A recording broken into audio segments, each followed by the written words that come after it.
It's time to get all your Star Wars news in a single file. From Fantatrax TV, this is Good Morning Tatooine! Good morning indeed. It's Halloween weekend for those witches and wiccas that are in our fan base watching the show. I'm Brian Cameron. Alongside me, my co-host, Mr. Paul Naylor.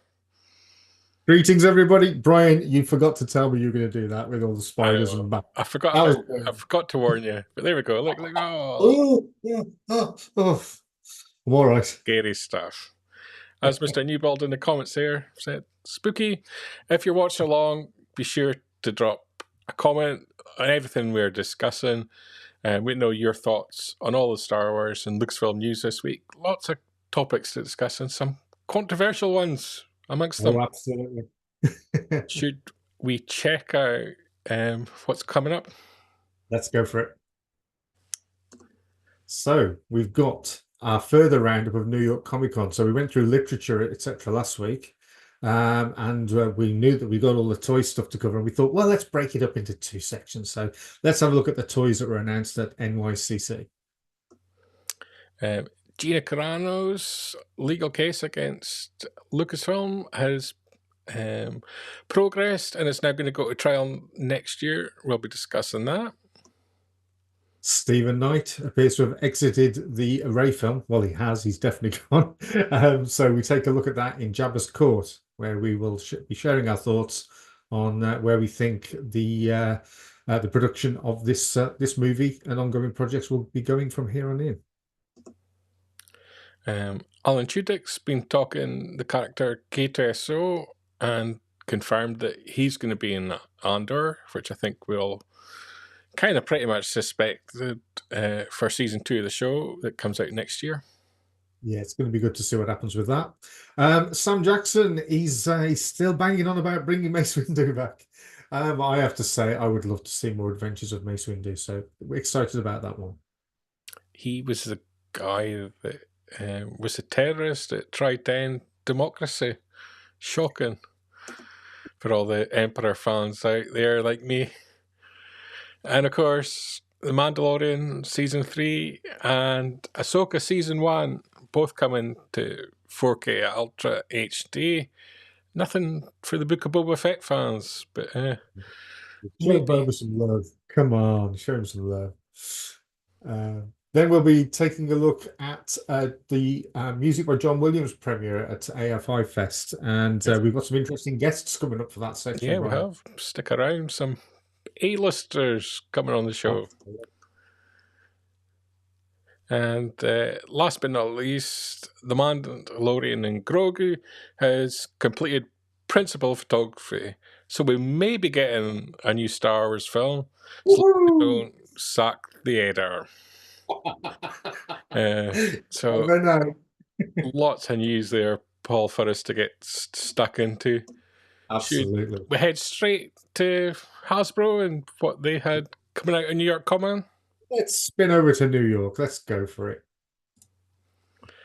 So, New York So we have- Comic Con started out with the Hasbro breakfast, and very own Level Up Leroy was there from Desert Planet Discs to bring us some images from the breakfast. Don't know if he sent us what he got to eat, but definitely some product images. And these are great, aren't they? So massive big up there to Level Up Leroy for doing this on our behalf. Thanks, buddy. So we got some pictures here for the Skeleton Crew. So these are figures from the Black series, and you know, you can't deny the quality. They all look great. They do indeed. Yeah. You've got Pirate Captain Brutus there. Yeah, I take it he's a bad guy, isn't he? Well, got to be a bad. They say that. The antagonist. I think it's going to end up Neil's going to be the murderer. Neil and his side parting. Yeah, definitely. You had Commander Cody as well. Yeah, so Commander Cody is in the brilliant sort of hello, Chris. Commander Cody is in the brilliant bubble packaging, very reminiscent of what came out for the Revenge of the Sith stuff, I believe. And what else did we have? We had Dr. Avezin and the Imperial Snowtrooper. Now, I did see a lot of stuff online earlier this week saying that this Snowtrooper is really hard to come by. So apparently everywhere is sold out, which is a bizarre one for it to have sold out on the pre-order. This is so they're saying basically, sorry, no more. I mean, come on, supply and demand. Let's get some more of these guys out there. People are going to be wanting more than one of these anyway. So yeah, that seems a bit of an error if it is the case. Those I remember, the fine doctor there, assaulted by a religious zealot, and the Imperial Police turned up just within minutes, showing you where if you vote the right person in Emperor Palpatine, you get good quality policing. Yeah. There really is no answer to that, is there? No, there's not. And if that's not a big enough howler, here's another one. People just think it's thrown together, you know. Sabine Wren coming alongside the howler animal from the Ahsoka TV show. Did you watch Ahsoka, Brian? I did. Yeah. So what did you think of this? Because this was towards the end of the series, obviously. When I was invested differently, I think, from most other people, because I didn't necessarily know the characters because I didn't watch animation as much.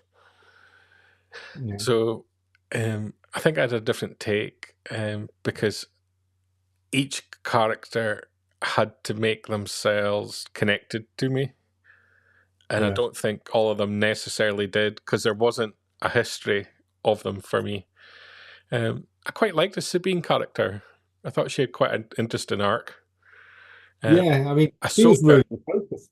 She was the focus of the show more than Ahsoka. Yeah. Ahsoka just didn't do anything for me. Yeah, but I mean, that's a nicely articulated bit of kit. But you know, it's I mean, it is what it is, isn't it? But I mean, that's going to be the only way you can get Sabine to look like that. Mark suggesting we should crowdfund my version of the Star Wars saga. My answer to that is, you're just watching it wrong, Mark. Just watching it wrong. I forget who it was. It might have been Chris that was the message a bit ago. Was it Chris that suggested an Office version of Star Wars last week? I think it was. That's what we want to get the crowdfunding behind. Definitely. Yeah. Following the breakfast, later in the day came the official announcements. So we got the professional studio photos for each of the characters, and straight up, we've got Fern from Skeleton Crew. Yeah, I mean, it's nice to see that these things are coming out around the same time as the TV show. What's the release date of these? Oh, they haven't got the details. Details. Yeah.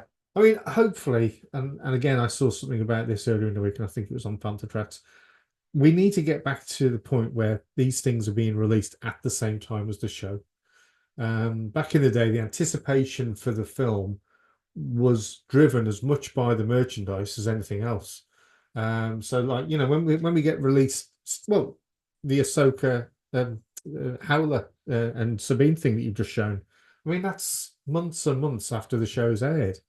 That sort of stuff should be coming out either while it's airing or even on the run up. So people are going, what's this all about? What's this going to be?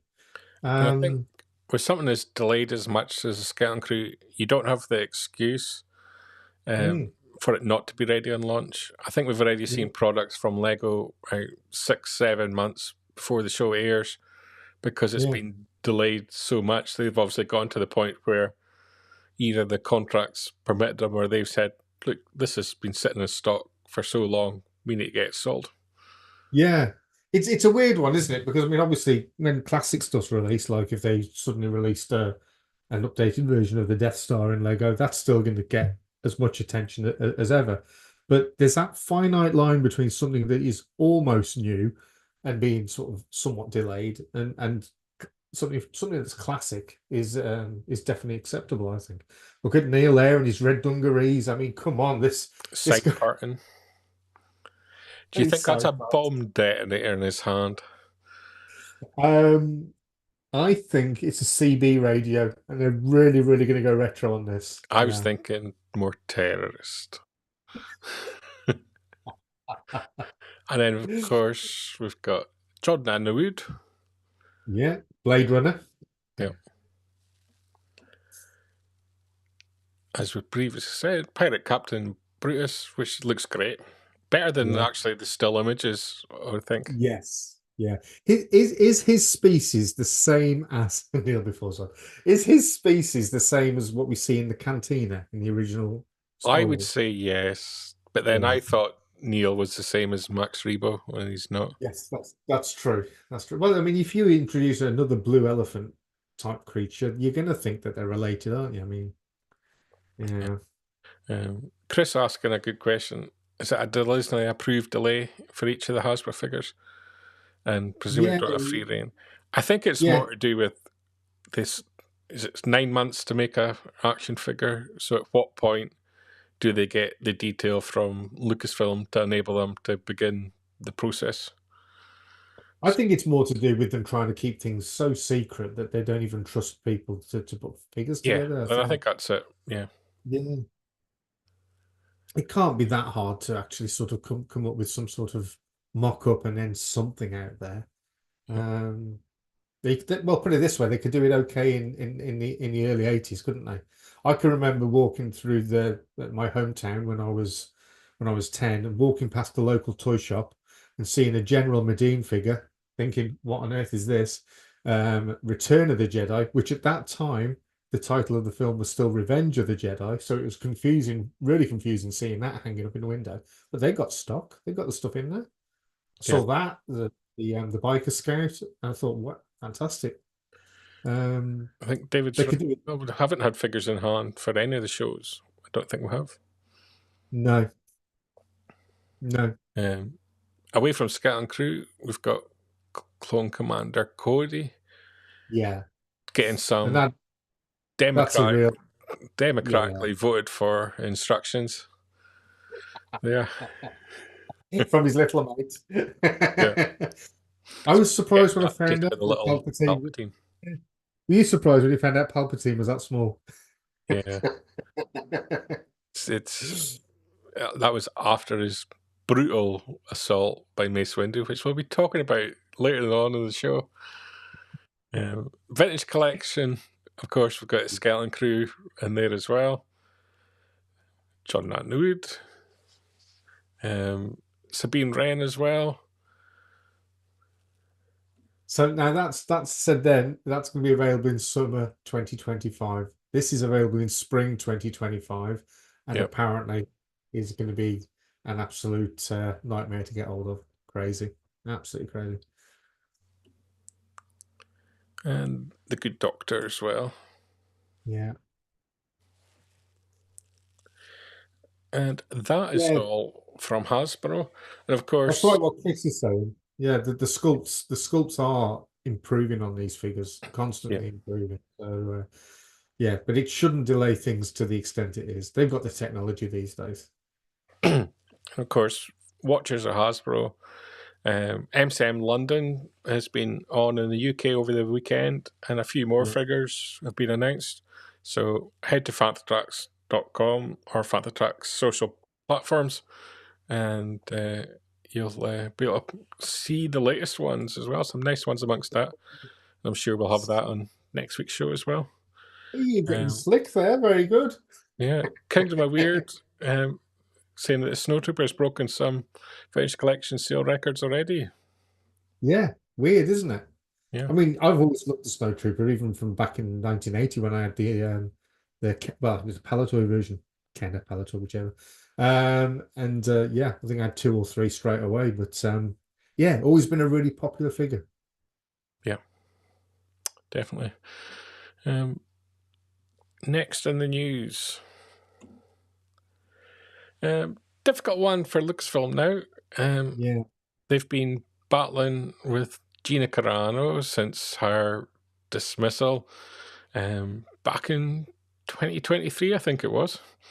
yeah, And she's now going to court, financially backed by Elon Musk, who promised anyone on Twitter who was fired from employment or criminally prosecuted for comments that they make on his platform X, that he would back them as part of his belief of freedom of speech. So she's got money behind her for this case to go toe-to-toe with Lucasfilm Disney. And Disney have tried a couple of times now to have the case dismissed, but Gina Carano's winning so far, and the latest decision is that it's now going to go to trial. Date's been set, 29th September next year.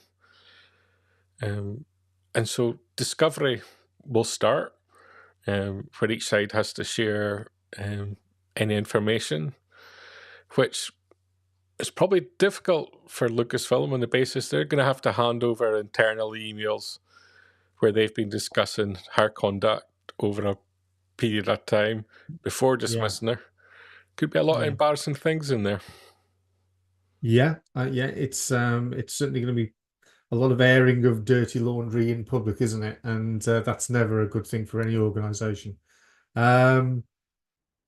What's your thoughts on this one, Bri? Is this would you drop the case, or is that if it's small sum of money overall for Lucasfilm? You're talking less than £1 million. yeah, But as the court documents reveal, she was promised 25,000 an episode. She wasn't in every episode of The Mandalorian. yeah. She was promised $250,000 an episode for fronting her own series, which was going to be the New Republic Ranger, was it called? Ranger, that's it. Ranger, which obviously didn't happen. And then she was promised potential role in upcoming Mandalorian-based movies, which we're now starting to see. Probably 400,000 or 500,000 for that. yeah. So you bring it all together. What she lost out on is that projects, a little bit something extra because of pain, suffering, loss of earnings, reputation, blah blah blah. Yeah, You're talking around about the £1 million mark probably to make this go away. yeah. A Discovery where you end up having to hand over all your emails and then getting disclosed in court is probably going to be financially for you from a PR point more damaging than the cost of settling. Yeah. The problem you settle, does that look to the casual watcher like you're admitting that what she did was okay? Well, it does. It looks like an admission of guilt, doesn't it? Yeah. Yeah. My argument to that would be is you can take the argument, look, we dismissed her. It wasn't a fair dismissal, but I'm still glad I did it based on what she did. And to make it go away, I'm throwing this money at it because it's not worth the hassle of going to trial. Yeah. Don't know if people accept that. because what people forget is what's in trial is whether she was dismissed fairly. What's not on trial is what she said is acceptable. And there's a difference. And that's a difficult one. Yeah. Because you can disagree with what she said and still take the pragmatic approach. Okay, Lucasfilm didn't go through the correct procedures to remove her. And in actual fact, despite what she said, they couldn't legitimately remove her from employment. Yeah. The ironic thing is they didn't have to do anything because she didn't have a guaranteed contract to be paid. If they just didn't use her, they wouldn't have to pay her anything. Just stop using her and not make a public comment. It's the fact that they came out publicly and said she was fired, basically, is what's put them in this position. They could have cancelled the TV show. They could have not used her in the movies, could not use her on TV, and never publicly speak on it and never have to pay her a penny again. Yeah. Don't you think, though, that the biggest loss in all of this is the fact that we've lost a really good character? Yes. I thought she played the character really well. There was some depth to it. The chemistry between her and Mando was fantastic, particularly in season 2. And yeah, really miss the opportunity of seeing where that character would have evolved to. Yeah. It would have been a real good I think series. Ultimately, that's a sad thing that we all lose out on a great character and end up in court, and it's a lot of upset for everybody. Because regardless of what people think of what she said, I think the reason that she's going to win is it's still considered a political topic on the basis of all our politicians are still talking about the issues that she spoke about. And in California, your employer is not allowed to punish you for your political views. Yeah. And I think that's the basis in which she wins. She's also got the argument of other actors within the franchise, Pedro Pascal, Mark Hamill, have publicly made comments about Republicans being Nazis and various comments along that line. You can Google it and get an understanding of the context of all that. And they weren't punished, or at least publicly, in the same way that she was. So is an argument there going to be it's one, sexist, or two, she was treated differently because her views don't align with Lucasfilm, but Lucasfilm can't tell you what views to have. It's a really messy one. Yeah. But I mean, if she does win, and in all likelihood she probably will, does that open the floodgates for all sorts of other cases? Potentially. And I think that's probably why the likes of Elon Musk is backing it. Yeah. Because it places a massive onus on businesses can no longer dismiss you because your values don't align with theirs. Yeah. Because the argument being is, in order for her to do her job, she doesn't need to have the same political values as the employer. That's the thing. Chris David making a point, they can recast the character quite easily. I think the sole reason they haven't is because if they put someone else in that position, it probably makes their legal case weaker. Yeah. Because they could turn around and say, we weren't going to use her anyway. They can't do that if they recast her. Yeah. So it's going to be interesting whether this one actually ends up on trial or where Lucasfilm settled before then. It could be a really ugly trial. You think it'll be a lengthy trial? I mean, we're looking at I don't. Next year, and it could go on for ages, I suppose.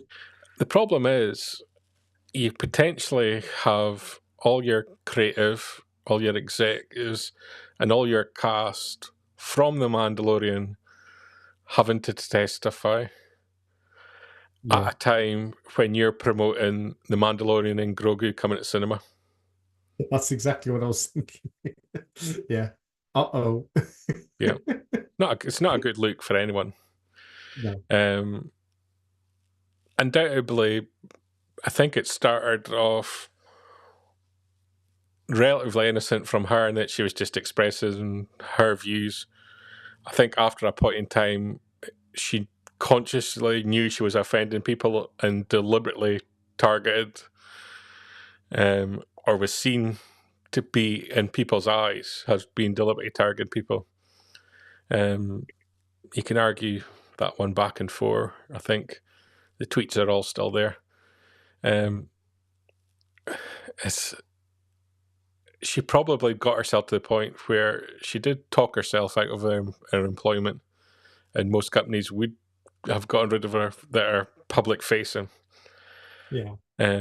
Doesn't mean she was got rid of in a legal way, but Lucasfilm may be pragmatic and say it cost us £1 million to get rid of her. I'm glad we did. Right. Jonathan making a point there. You've got to be careful what you put out there in the media. Yeah, and I think that's what it boils down to. How responsible are you for what you say on social media to the people that employ you? If it's not part of your job, she's employed there to be an actress. What difference does her political opinions on anything make?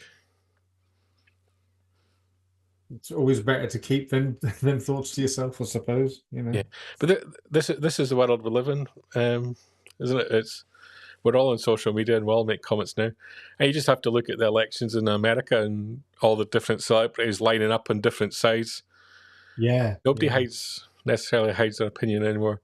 Would Lucasfilm dismiss someone if they turned around and said that they were voting for Trump? In a roundabout sort of way, I'm sure they get round to it. Yeah.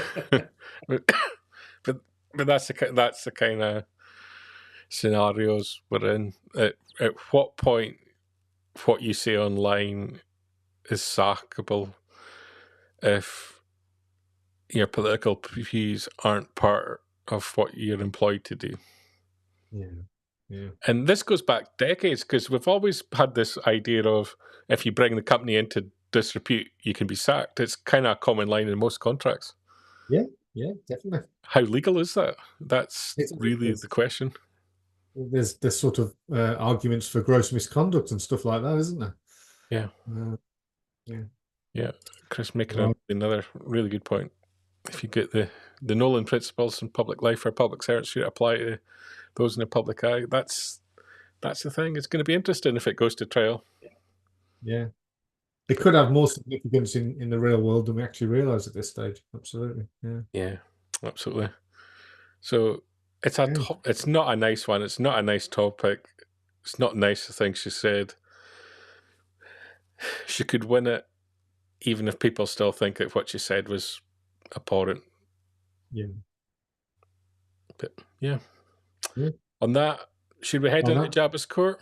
Let's go to Jabba's court, where we're talking about another problematic situation.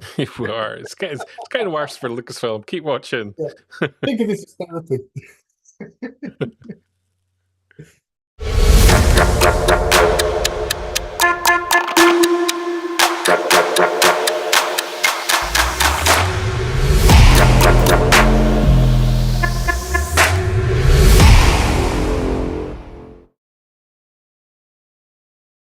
It is the Halloween edition of Jabba's Court.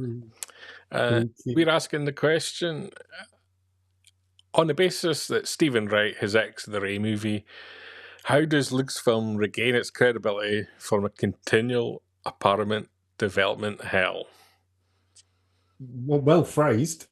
I mean, yet again, and I think we every time anything's announced these days, we've got so used to these things sort of like hitting the buffers that it doesn't really hurt anymore, does it? You just think, oh, here we go again. It's sort of like it's become laughable and synonymous with Star Wars that whenever anything is announced, the likelihood is that it's not going to get across the line with the people that they say are on board with it, or in many cases, not get across the line at all. The point in case you were talking before about Gina Carano's proposed sort of series never happened because of all the issues that happened there. But this one, as has often been the case with recent Star Wars projects, we lose the screenwriter. Yeah. How much of whatever Stephen Knight has committed to this will actually end up in any, if we get it, finished film at the moment is speculative, but you know, he'd been associated with it for quite some time. And I'm sure that as a face-saving exercise, we'll never find out exactly why he's left the project, whether he was whether he jumped or whether he was pushed into the Sarlacc pit. We'll never find that out. But it just it's cringeworthy for as a Star Wars fan when we keep having this problem happen. We probably accept it more than the general public do, the people that aren't necessarily Star Wars fans or are just casual fans, because they probably just think it's hilarious, all this stuff that goes on. And it just makes it lose all credibility. It really does. So, obviously, the history of this one was Damon Lindelof was supposed to be the writer, had completed scripts and submitted scripts. Yeah. And then in February, before Celebration, it was publicly announced that he was off the project. And in April at Celebration, they announced the Rey movie officially, with Daisy Ridley coming back. Yeah, which is amazing. Yeah. It's so they announced it really having just sacked a writer, not knowing that they were going to have a suitable script. Stephen Knight, known for Peaky Blinder, was brought on. And he's made 4 drafts. Yeah. And that we know of, that's he'd mentioned, I think, in an interview, he'd done 4 drafts. And then he's off the project. We had at one point, it was going to be heading into, or it had started pre-production at Pinewood, and then all the crew there were let go. So we can't pretend there hasn't been delays from what they originally intended. But it feels like another project they've been pushing before it's ready. Because at Celebration, they were going on about what a great story. And Daisy Ridley said, I came back because the story is so fantastic. What story? Yeah. So either Lucasfilm have a very clear idea of what they want from this project. And if that's the case, why can't they communicate that to the script writers so they're getting a script that they want? And if you have such a clear, defined story, is that the best way to create a project? Do you not bring in a script writer and devise it with them? Who's got the story idea? I would imagine if Daisy Ridley had seen anything regarding the story, it would have been a treatment. Maybe 2 paragraphs, sort of stating where they wanted the story arc to go. I think she's fully admitted that she's never seen a script. Yeah, it won't be a script as such, but she will have been given an idea as to what they wanted to do with the character. Yeah. And that's probably what excited her and said, yeah, sign me in. I just, every time something is announced now for Star Wars, I think to myself, well, we'll wait until it comes, you know? Yeah. King of Weird, brilliant comment, I think. They're giving us ideas from their brainstorming sessions. Let's make this. Wouldn't it be great to make a movie featuring Rey about her bringing back the Jedi Order? Yeah. Great. That's not a story. That's just an idea. Yeah. So until you've got a script you're happy with, why are you announcing it? I wouldn't announce it until it was partway through principal photography. I really wouldn't. Yeah. The frustrating thing is that when you look at the trade magazines now, they mock Lucasfilm every time this happens. And they list every single writer and director that's been on a project. Every single time. It's embarrassing. I think the worst one, sacking Josh Trank the night before Star Wars Celebration. Yeah. You know, and then Boba Fett movie never got made. Yeah. And then whatever happened to the two guys that were originally behind Solo, that was spinned off, and then they have a huge success during filming. Yeah. How can you get to that point before you realise they're not the kind of people that are going to create the vision that you want? Yeah. You've either got an issue where Lucasfilm are so obsessed over having control over the look and feel and story that they're impossible to work with, or they're just doing it all wrong. They're bringing in directors and writers after they've broken the story idea when they should be there from day one. Yeah. So you're making it together. There shouldn't really be a reason to need to take someone like Stephen Knight off the project because he's a great writer. He's capable of writing a script. It's almost the same mentality as we get in football in the UK, isn't it? Where if a manager has a really good season, great. Well, yeah, you're with us for the long term. And then you start a new season and you have 2 or 3 bad games, and all of a sudden you're off. Yeah. Yes, Mr. Newball makes a point. By the time Mando and Grogu comes out, it's been almost 7 years since the film. Sith the Phantom Menace was 10. I found out this week that since Disney bought Lucasfilm,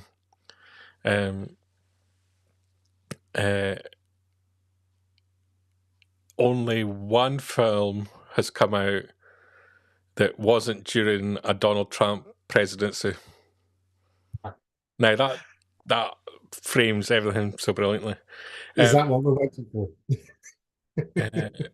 Becca making a great comment here about what Daisy has said on the Happy, Sad and Confused podcast.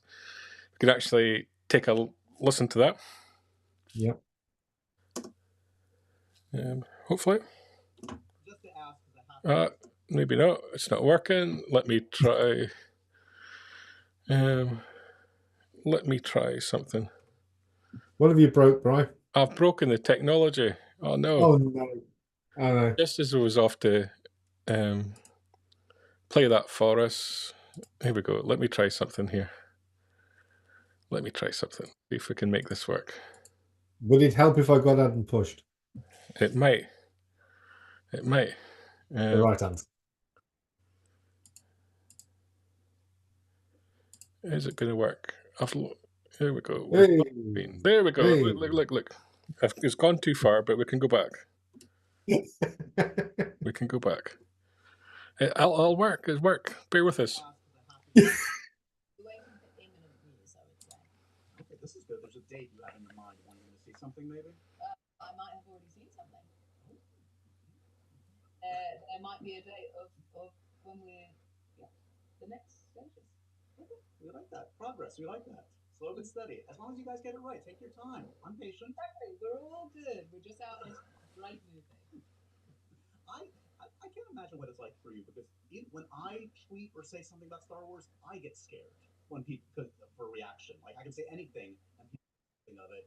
And you're Daisy Ridley, you're Rey. It's funny because I've never felt like, oh my god, I've said too much. But sometimes I say something that honestly I feel like is completely innocent. So, what find more? Watch the Happy, Sad and Confused podcast. But yeah, that's Daisy's take. News in a minute. But is that news they've just got another writer on board, or have they got another writer on board and have had for a couple of months and they've got a script they love? Yeah. My theory is we've got the Sao Paulo Comic Con coming up in December, which Disney love. I'm expecting her to be on stage and get a few production updates on various Star Wars stuff. Because as we'll speak later on, Good Morning Tatooine, we've got Mando and Grogu completed principal photography. We have Mangold's film about to go into production, and something needs to happen with the Rey movie to keep that moving forward. So there's a few announcements there to make. But yeah, there's inevitably there's been delays in the project. The host of Happy Sad Confused makes a good point. It all works if they end up making something good, but Yeah. the perception, and this is why I use the word apparent. It's this continual apparent development hell that Lucasfilm can't shake this monkey off their back. Yeah. I just want to see more Star Wars with Rey in it, because I stand by Episode 7 for me was a great Star Wars film, and I just don't think they ever gave the character Rey the right script in 8 or 9, and I think it would be an absolutely fantastic way to see what she can do with the character again, albeit a little bit a bit older and a bit wiser, a bit more Jedi-y. So that'd be cool. Yeah, it's something that Lucasfilm are going to have to work on, because it's about protecting your creative people as well. Because if you have a writer come on a project and they exit the project, or a director or talent, doesn't matter, there's an element of public shaming that what's going on. Will that person want to work with them before? Damon Lindelof took a very positive attitude. He couldn't align with Disney in terms of what they wanted, but he was very clear that he would come back and work with them again. Others, I don't think, have been quite as positive about their experiences. Well, I think if that was my line of business, I'd be very scared to commit to working in Star Wars, knowing how many people can suddenly exit from it. It would just be, you'd think, well, is it really worth it? Am I actually going to get to do this, or is it just going to be bad PR for me as a person? Yeah, I don't know. It's a tricky one. Yeah, it's a lot of people have different opinions. Jonathan, fan of episode 7, 8, 9, not as good. I wasn't a fan of episode 9. And episode 8, sorry. Episode 9 for me was just trying to course correct episode 8, and it just became a bit of a mess. I 100% agree with Jonathan. But absolutely, a lot of that had to be, you had the opposite side of this, where the set dates for when these films out, and so they were working to a date rather than working to having something good. So as a positive element we take from Stevie Knight coming off is Lucasfilm are being very strict in terms of quality, in terms of what they want, and they're holding out for the right script before they push the button and move to the next stage of production. Yeah. There we go. Is it a case of don't announce anything until you've got a script in hand? I really don't announce anything until you've got your cast on board, and maybe you've even started filming. Star Wars is so big and so much loved. You wouldn't need to say anything until you got that far down it. I mean, look how many TV shows that have launched on Disney Plus we didn't even know were in production, and they turned out to be pretty good. I mean, some of the animated series and the animated specials, no idea that they were coming up, and all of a sudden they land up on the channel. It's the same with balance we've got with Disney at the moment, that a lot of these announcements are timed to go alongside the annual shareholder meetings and the like, is to give the shareholders a belief that there's billions going to be coming in revenue over the next few years. It's not necessarily the best thing. It's there for creative. Yeah.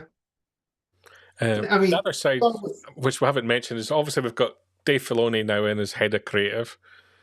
Yeah. He's been in the job a short period of time because the gestation period of a movie is multiple years. Yeah. So his stamp is not on what we're seeing yet.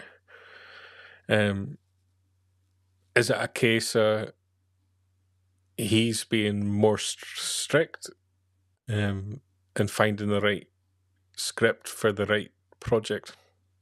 I think they just need to stop overthinking things. I think they just need to sort of they need to chill out, float some rocks, just cross the legs, sit down, chill out and come up with something that they know will fit in a Star Wars galaxy, instead of trying to sort of push Star Wars in a different direction. It doesn't need to go in a different direction. It just needs to be new stories in the same galaxy. I personally, I would do a series of films based on Tatooine. Keep the planet. Everybody loves a bit of Tatooine. They've got a big push on it for the merch at the moment. And I would do stories based on the planet. So the common link would be that this is things that happen on Tatooine. Let's see some stuff based on Greedo. Let's see some stuff based on Hammerhead, Snaggletooth, Walrus Man. Just so you could do something so easy with Star Wars. Stop overthinking it. Yeah, Becca's making a very similar point, I think. A lot of the issues to do with the media. If there's no reporting this script writer switch, we wouldn't be talking or complaining. Yeah. There's a double-edged sword, I think. One, we're starved of information at times. It feels like that we spend too much time talking about probably a situation where Stephen Knife could have exited the project 3 months ago, but we're only finding about it this week. Yeah. And they've moved on. They've got a new writer. They've got a script in hand. They're all very happy. But the reason that the media chase Star Wars stories is because we click on them. Oh yeah, well, Becca's right. What it all comes down to is clickbait, like you're saying. Everything news related these days on social media is clickbait related. So yeah, it's a strange and crazy world we work in with media. As somebody that used to work in newspapers, I find social media anything but social. But there you go. Yeah. My last comment, I think, would be, if I was Lucasfilm, I would keep everything under wraps for as long as possible. And then it controls a little bit more the media. Because as soon as you announce a project's happening, whether it's Mr. Mangold and his project, which I'm quite excited for, every interview that he does, he's going to get asked about it. Yeah. So was there value in announcing that he was working on something at the juncture that they announced it? Or could they have waited 18 months until he'd written something more than a 2-page treatment? Yeah. So, well, I mean, exactly. And like the next story that we've got coming up basically cements everything that we've said. Where we've got somebody talking about something that's clearly in the can and ready to be aired. And that's Alan Tudyk talking about K2SO. Yeah, absolutely. Let's head to that. Yeah. So there we go. Get rid of that. Technology is just not working today. But yeah, you mentioned Alan Tudyk, and something we're all excited for, I think, is Andor. And it's probably fair to say that not many of us were particularly excited by the idea of an Andor TV show before it landed, and it was kind of a surprise hit in many ways, I think. And that's maybe a little bit about managing expectations and media management, isn't it? Alan Tudyk, he's been talking being K2SO. Obviously, it was announced that he was going to be on the show. He was kind of pushed back out of season 1 into season 2. We don't know how often he's going to be, how significant his role, but he still seems excited about it and speaks greatly about Tony Gilroy. Yeah, I mean, I suppose there was no need for him to be in season 1, but I mean, we did see that type of droid in there. And I think as soon as we saw a K2SO type droid, we all expected it to be but it wasn't. And the fact that he is coming back into it, I think when Andor was originally scheduled, it was going to be more seasons than it actually has turned out to be, I believe. So I don't think we ever thought he would come into it until closer to the events of Rogue One. So yeah, turning up in season 2, hopefully he's in it significantly, because as a character, K2SO was brilliant in Rogue One, and deserves more screen time. And it would be fun to find out exactly how Andor and K2SO came to be, because obviously he's a reprogrammed Imperial droid. So yeah, it'll be fun to see what happens there. I mean, there's loads of characters that were in Rogue One that weren't in Andor season 1, but are mooted to be in season 2, and that, as it gets ever closer to the Rogue One timeline, it's important that they're in there so that we can see the connective tissue, if you like, and exciting as well for Star Wars fans, because then that adds extra sort of impetus to the first season. So it's real good. Becca making a point, he's close to after Mr. Bones, personality-wise, in live action as well. We need more over-the-top characters with personality that you get ones that will irritate half of us and be beloved by the other half. That's what we need more of. Well, C3PO in the original film was often sort of it was often said of him that the droids were the comic relief, if you like, in an otherwise intentionally serious film. Now that worked with droids, and it works with K2SO as well. I mean, some of the lines that he had in Rogue One were very quite abrupt and jarring, particularly when he slaps Cassian in the face and different things. But you get away with that with a droid. It doesn't always work well with a different character, does it? I mean, it didn't work perhaps as well as they intended with Jar Jar Binks, but with droids, it seems to work. And an all-droid film would be great. An all-droid film. Yeah, Brian, you'd love that, wouldn't you? You'd be first in line for that. I'll tell you what, K2SO had an epic death scene, because you thought he was dead, and then they just killed him again and again and again. I was the only one cheering. As people were in tears, I was cheering K2SO getting brutally slaughtered. So an all-droid film that's brutal like that, I could watch. You're a sick man. You're a sick man. So when we had that droid cantina in Mandalorian season 3, were you not keen on that? It's wrong. Don't belong there. There's set standards. Fight a Castrol GTX, please, Governor. Nothing wrong with it. Great. Just sick. Should be plugged in somewhere charging up. No, not out drinking. Can't have that. Anyway, let's move on. Next story. Next. Samuel Jackson on Mace Windu returning. Obviously, Mace Windu, the worst terrorist in the history of the galaxy, that attacked the democratically elected leader of the galaxy, deformed him in a brutal, horrible way. Let's hear what Samuel Jackson had to say. Star Wars and Mace Windu, and you said something very controversial, a lot of controversy.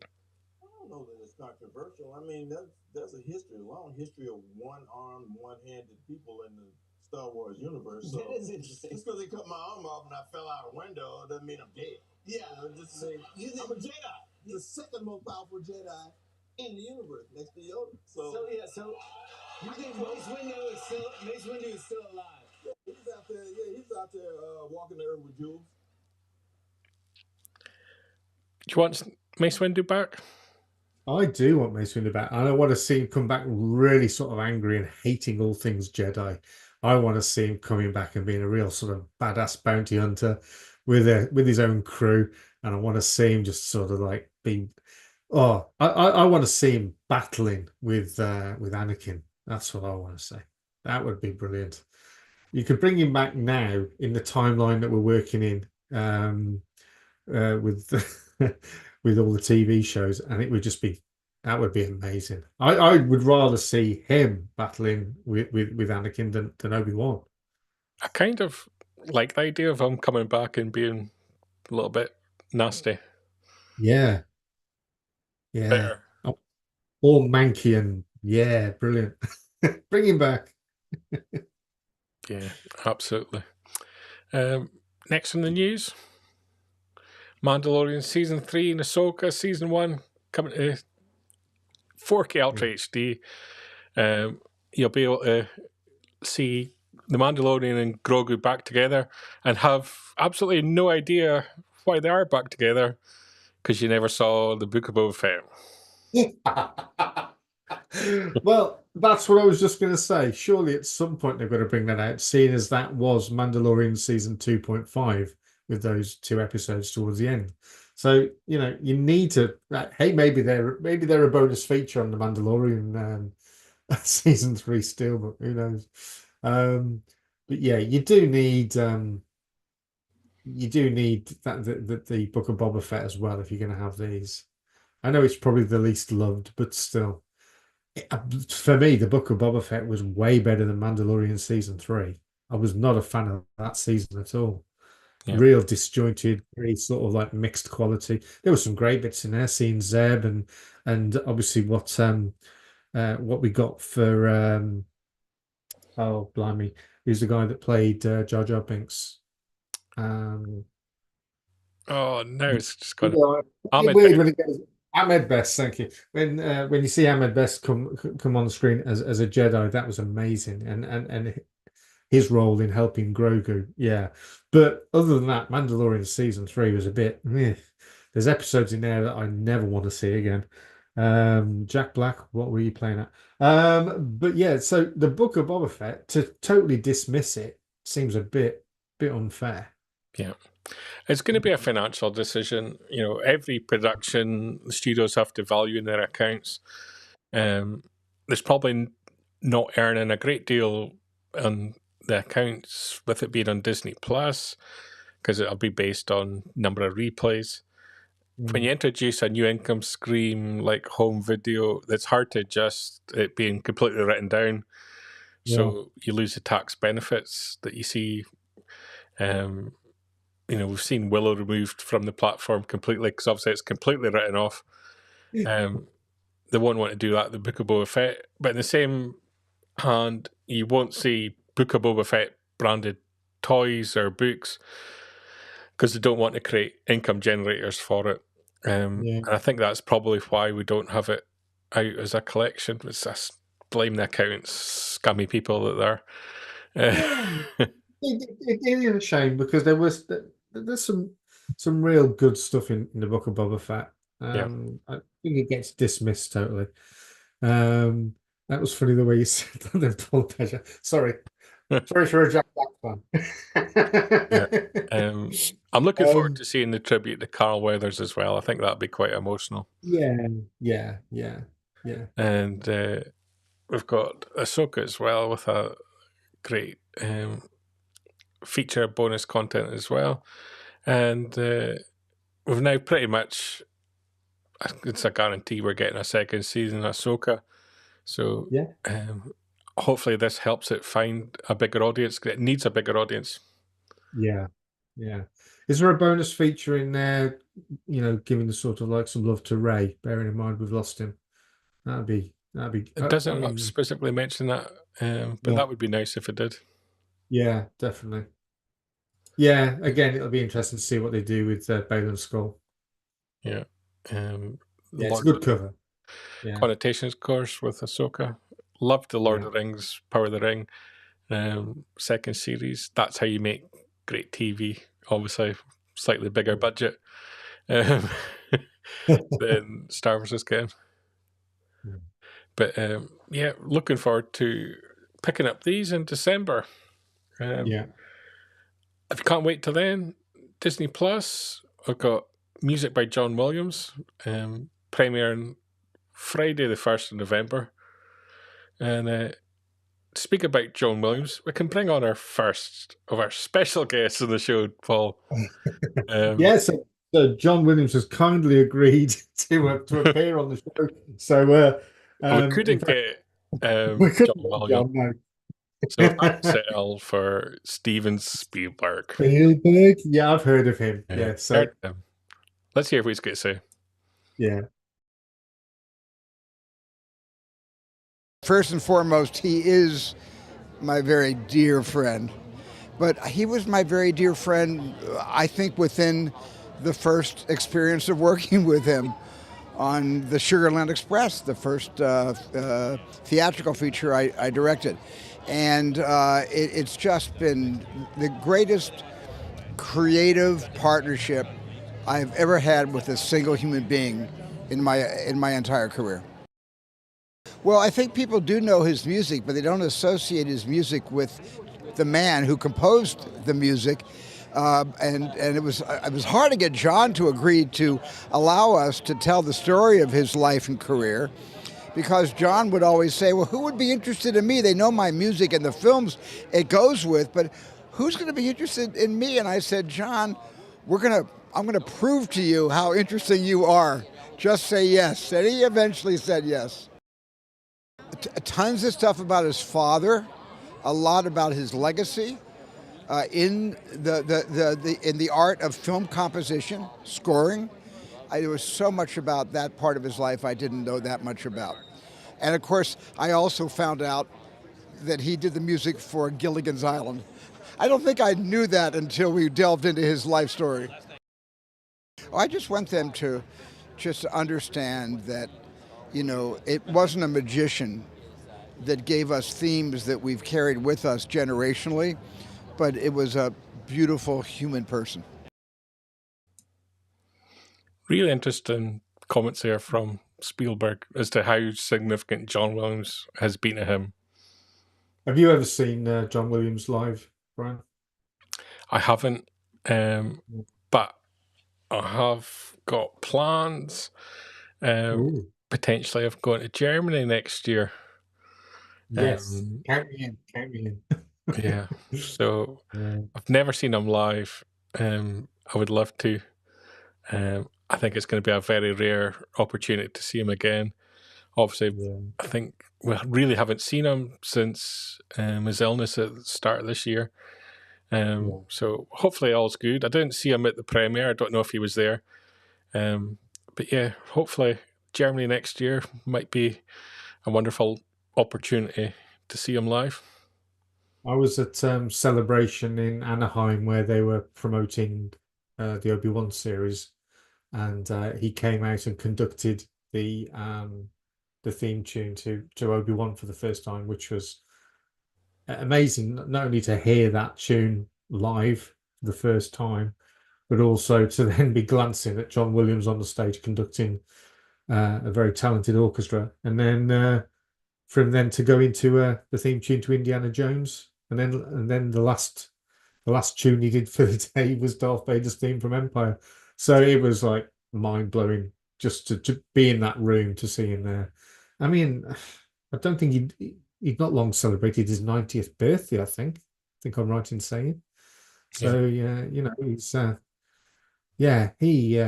he's something to be treasured. He really is. We've got another couple of guests to bring on for their thoughts on John Williams. They're not as good, though. They're not as good. Well, they're one of them certainly controversial, perhaps, to some of the fan base. But we've got think about the green room, bro. Kathleen about the green.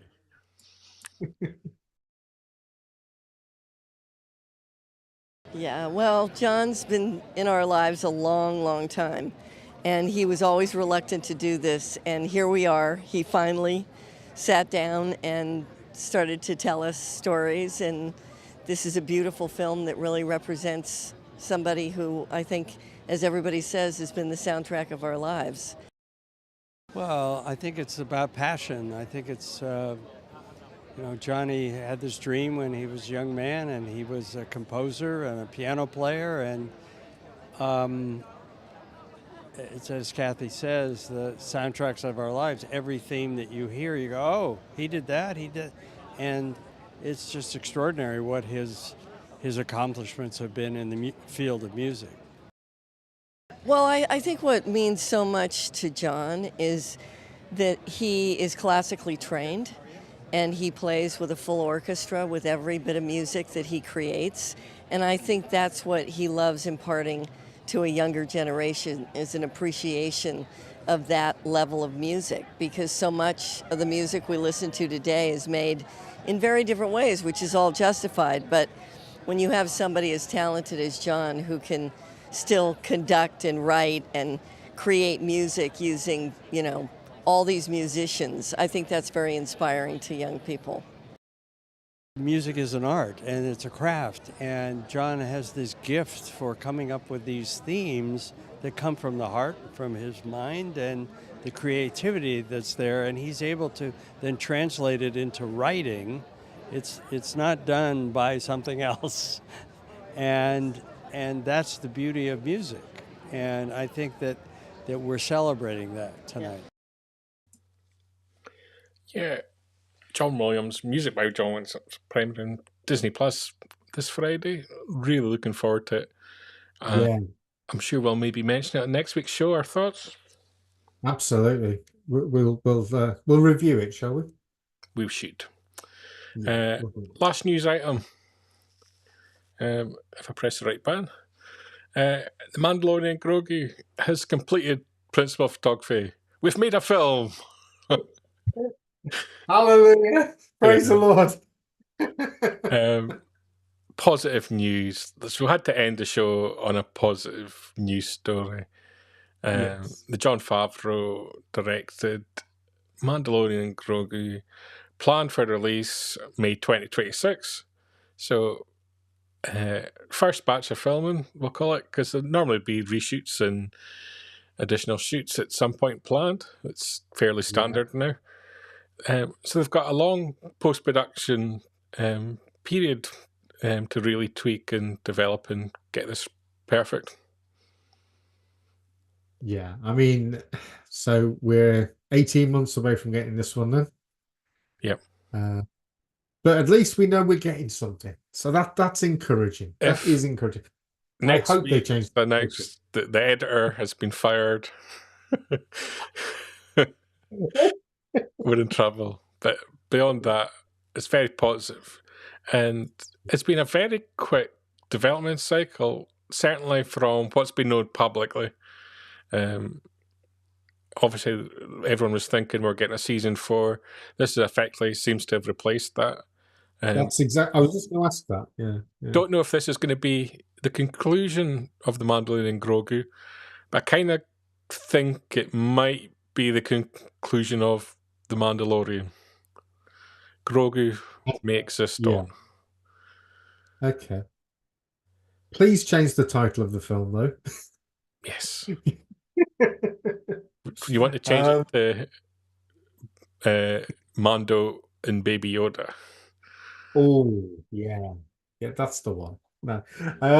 Yeah, I'm looking forward to this. I mean, I was under the impression that there was going to be this, and then maybe a Mandoverse film, if you like, that ties up all the loose ends with the Mandoverse. There's a Filoni film. Yeah. I don't think it's ever quite stated what his film will be. I think the general perception is it'll be Mandoverse. Yeah. But then there's also been the rumor that it's going to be more Heir to the Empire, kind of Luke, Han, Leia as young people coming back. I would love that. I would love that. Come on, let's just let's get behind that. Interesting comment there. Hopefully someone checks out Grogu's social media for like landish comments. Controversial things that he says, definitely. Yeah. By the time this film, interesting point. Foley sounds like it'll be the Avengers, all the characters coming together. That's kind of what Kathleen Kennedy just kind of mentioned. They had plans for one big, bringing all the characters together, one big payoff story. Yeah, I'll be up for that. The only thing with things like that is, do the characters get the right amount of screen time that they need to actually do the thing they need to do? Could it potentially be another Rise of Skywalker where everything's just thrown at it and it just ends up as a mess? I would be more inclined to go down the lines of what you've just suggested, which would be a recast Luke, Han, and Leia, or maybe even don't even recast it as such. Do it as a really cool animation. Doesn't I have to be like. I have the feeling it'll be, especially because the role that Dave Filoni's now got as head of creative, that it may play as a cap into the Mandoverse, whilst also launching the next phase. Whether that means bringing in a young Han, Luke, Leia in, and that's opening up the potential moving forward. Yeah. But I hope, I know I'm placing a lot of pressure on that. I just hope that, I think Dave Filoni's more than earned his right to make a Star Wars movie, and I hope he just gets to make the movie he wants to make. Absolutely. I think there's a lot of potential pressure on him as to what that film has to be. Well, I think if anything goes wrong with a Dave Filoni film, people are going to say, well, where do we go from here? Because like he's seen as the great hope, isn't he? Yeah. Fingers crossed. But yeah, it's been a film that's been in development for a long time, and it's going to be good to see Star Wars back on the big screen. Yeah. It's been a while. Keep our diaries clear, May 2026. I'd be very surprised if we don't get something the following year on the big screen, seeing as it'll be a significant anniversary. We're not covering this week, but with Mangold's movies supposedly entering production early 2025, so that kind of implies a 2027 release schedule. Yeah. Or maybe even 2 films in that year would be appropriate. One at the big, one at the end. What great announcements do we await? What will we hear out of San Paulo potentially? Hopefully some positive news on that front. Let's just get Star Wars news being positive again for a long period of time. Make Star Wars positive again. Hang on, just starting to sound like somebody else. It's a little bit like the Skeleton Crew coming up. We just need to accept it's targeted for a young audience. Let's just have fun with it. It's the Goonies every week. And if Neil dies in the first episode, all the better. Or if he dyes his hair in the first episode, that would be even better than Definitely. There's a lot going on with that side parting. There is a lot. There's a lot going on with trousers as well. I'm going to become obsessed by Neil. I'm already obsessed by Neil. Let's be honest. I think you should cosplay as Neil. You think? Yeah. I've got the stomach for it. You've got the dungarees. And the dungarees. I could go a good pair of dungarees. Bright red dungarees. If I make it to Celebration Japan, I will wear bright red dungarees and tribute. You heard it first. You heard it. This is going to leak out. I'm going to struggle when it comes with the side parting.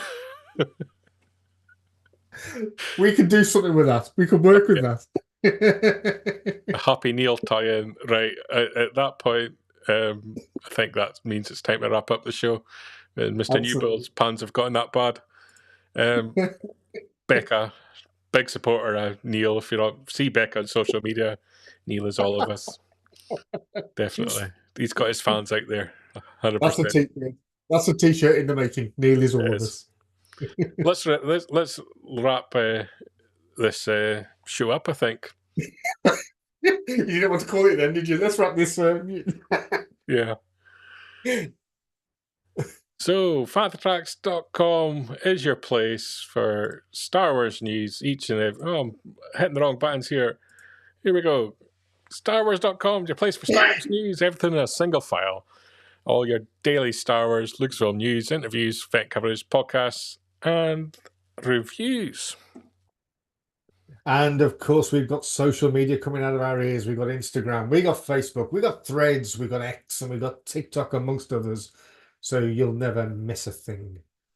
And then, of course, as well as that, we've got Fantatracks Radio. We've got new shows that are released weekly, and there's always something on out there from making.